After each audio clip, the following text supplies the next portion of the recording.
Web series का नाम इतना भारी पड़ सकता है कि सरकार को बीच में दखल देना पड़ जाए, एफआईआर दर्ज हो जाए और सड़कों पर प्रदर्शन शुरू हो जाए। इन दिनों अभिनेता मनोज बाजपेयी की आने वाली वेब सीरीज घूसखोर पंडित को लेकर कुछ ऐसा ही माहौल बन गया है। एक टीजर, एक टाइटल और फिर देश के कई हिस्सों में उबाल।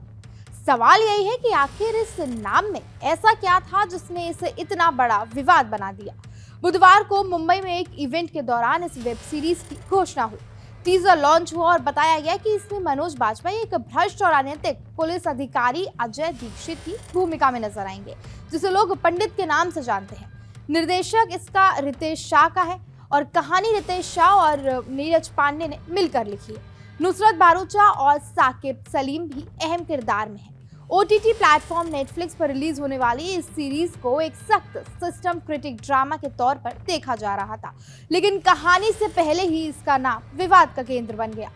ब्राह्मण संगठनों का आरोप है कि घूसखोर पंडित नाम सीधे तौर पर ब्राह्मण समाज को निशाना बनाता है और जानबूझकर एक पूरे समुदाय को भ्रष्ट दिखाने की कोशिश करता है।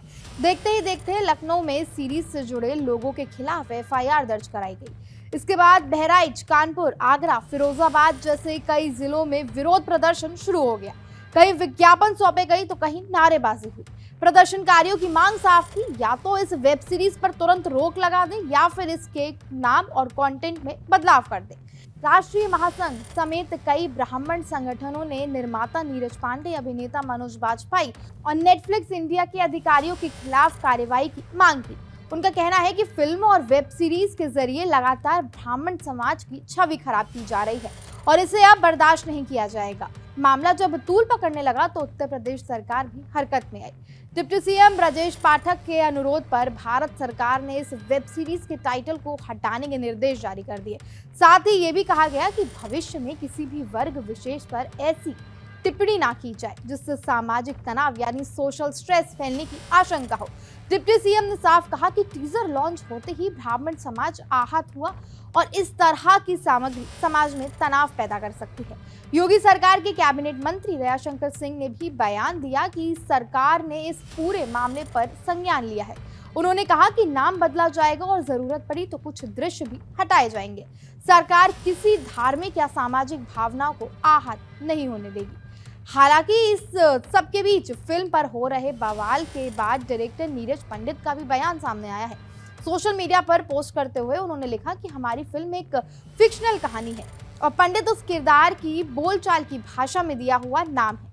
फिल्म की कहानी एक व्यक्ति के कामों और उसके फैसलों पर फोकस करती है, किसी जाति, धर्म या समुदाय विशेष पर टिप्पणी नहीं करती है। एक फिल्ममेकर के तौर पर मैं अपने काम को बहुत जिम्मेदारी के साथ करता हूँ। हम समझते हैं कि इसके टाइटल ने कुछ दर्शकों की भावनाओं को और हम आपकी उन भावनाओं का सम्मान करते हैं। न सिर्फ फिल्म के डायरेक्टर बल्कि घूसखोर पंडित का किरदार निभा रहे मनोज बाजपेयी ने भी अपनी इंस्टा पोस्ट पे अपनी बात को रखा और लिखा कि ये किसी भी समुदाय के खिलाफ कोई कंटेंट नहीं है और उन्होंने टीजर और अन्य प्रचार सामग्री को हटाने का फैसला किया है।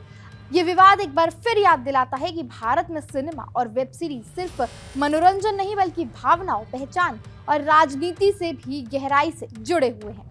आगे देखना दिलचस्प होगा कि बदले हुए नाम और संशोधित कंटेंट के साथ ये सीरीज दर्शकों के सामने किस रूप में आती है और क्या तब भी सवाल उतने ही तेज रहेंगे। अगर आपको ये जानकारी अच्छी लगी हो तो चैनल को सब्सक्राइब करना ना भूलें और ऐसी ही और जानकारियों के लिए देखते रहिए कड़क।